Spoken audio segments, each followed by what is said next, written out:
Okay, the Yale Budget Lab estimates the Trump administration's tariffs would cost the average U.S. household almost $4,000 in higher prices. What do you think? The majority of you said this is insanity. I can't afford Trump's crazy economics. Followed by I like them. I like them all. I like them, although it will take a few years before they help Americans. And I don't know whether to believe the president or those who say the tariffs will trigger a recession. So a lot of uncertainty. What is this going to look like? Is this a very art of the deal, Trump-esque style, to get some of the other countries that are not participating, have had long and high tariffs on American imports? Is it a strategy to get them to the table? Are they going to retaliate more? Well, we're beginning to see some of that, and we're going to have more of that for you later on in the show. How high will the thermometer climb this week? Another really beautiful week coming up.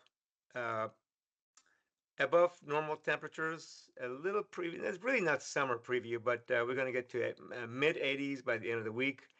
Beautiful weekend. Can't ask for anything more.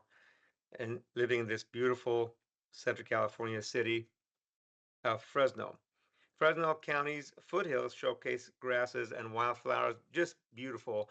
Um, I'm not sure if this is a scene or is a shot going in eastbound into the Sequoias or not, but you see a lot of that all over Central California. Bill, you have any comments on that, on this article? Yeah, so what we know is the search firm is saying they have a strong field of candidates. Um, Several of the finalists are sitting superintendents in other districts. Also, this is a more closed approach than maybe we were led to believe. If you go back to last year when the community rose up and said, we need a national search for this job. We can't just focus on internal candidates because the district's been struggling for 50 years. We need outside eyes on this. The board listened, a majority led by trustee Susan Wittrup, got them to change their mind and conduct a national search. And now we're getting down to the end. Tomorrow, I know our story says, quotes the board president saying, I don't know if it'll be on the web or we'll meet them in person. Well, they're going to meet people in person tomorrow. And then also the district's given people an opportunity to weigh in with their thoughts on who the superintendent should be or what the superintendent's quality should be. That's 8 a.m. Tomorrow morning before they hear from the finalists. So stay tuned to GV Wire. We're on top of this all the way. Brandon Vang wins Fresno City Council special election outright. So, for those of you that do not know, the top two candidates go to the playoffs on any city council race unless one of them gets 50% plus one vote. And Brandon Vang got 50% plus, I think, 7 or 9 votes, which is typically difficult to do. And where Elizabeth Jonathan Rosas was the favorite to win, and he beat her by over 700 votes. He is a trustee at Sanger Unified School District. They've built a couple of gorgeous new projects in Southeast Fresno. I think it's a high school and maybe a middle school. One is finished and one is under construction. Looks gorgeous. Elizabeth Jonathan Rosas, of course, is a Fresno Unified trustee, has been for several years. Jose Barraza and Paul Condon, 12% and 2% each. Some of our viewers have brought up issues with our smoke shop ordinance, asking about the status. So it did not pass the last council meeting. It failed by a 3-3. Of course, we're going to have a new councilman, a full council, hopefully starting Thursday. It will eventually come back, I expect. There were some questions about, why something that's so rigorous. And the proponents have said, what we do need is leverage over these businesses, and having a CUP, which is a conditional use permit, may just do that. On the flip side, what some of us in the opposition contended was, yeah, but we've only revoked 2 CUPs in the last 10 years, but using code enforcement and PD like we use now in the Morpo process going after the property owners, we've shut down 14 smoke shops. So maybe we need to have more resources for law enforcement and code enforcement.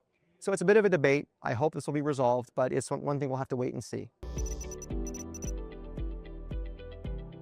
Trump tax hike. Let's put slide 12. Which estimate was this? This could cost $600 billion in annual tax increases on American consumers. Bill, do you know where this, where's the source of this? So 600 what, billion? so we're calling it a tax increase, and it's a matter of how you frame the debate.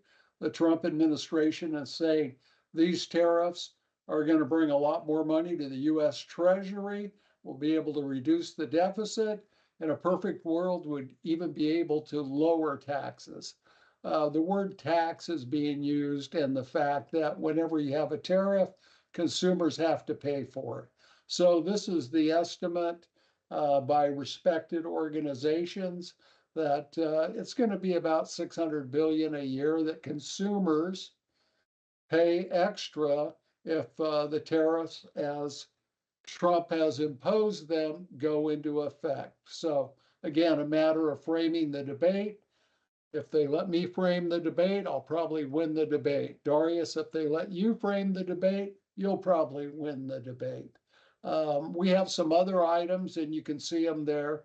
You know, one of the things that concerns me is with this huge tariff program that Trump is imposing, it makes China a more appealing trade partner for other countries. You have to remember, China, their consumers don't buy as much as Americans do, but China's become a global economic power, and they're willing to deal with countries, especially those in the Pacific Rim. We talked about a recession earlier, Darius, with critics of the tariffs saying a recession's coming. I'll refer to JP Morgan. They now say there's a 60% chance of global recession in 2025. Just one item that a lot of people buy are iPhones. A high-end iPhone will cost nearly $2,300 if the Trump tariffs are not negotiated downward. And finally, and you know this, and we talk about local effect, our local car dealers, they're sitting on pins and needles trying to figure this out, right? How is this going to affect me? We know for sure that it's going to punish automakers and dealers, especially those that are trying to sell EVs or are making large numbers of EVs. And now even Elon Musk has parted from the president on this issue. Can Musk pull Trump back from the tariff edge? I didn't actually read this article. It doesn't look like. Well, Musk posted a Milton Friedman video and criticized Trump trade advisor Peter Navarro over new U.S. tariffs. Despite working with Trump, Musk has openly defied him before on AI, immigration, and key appointments.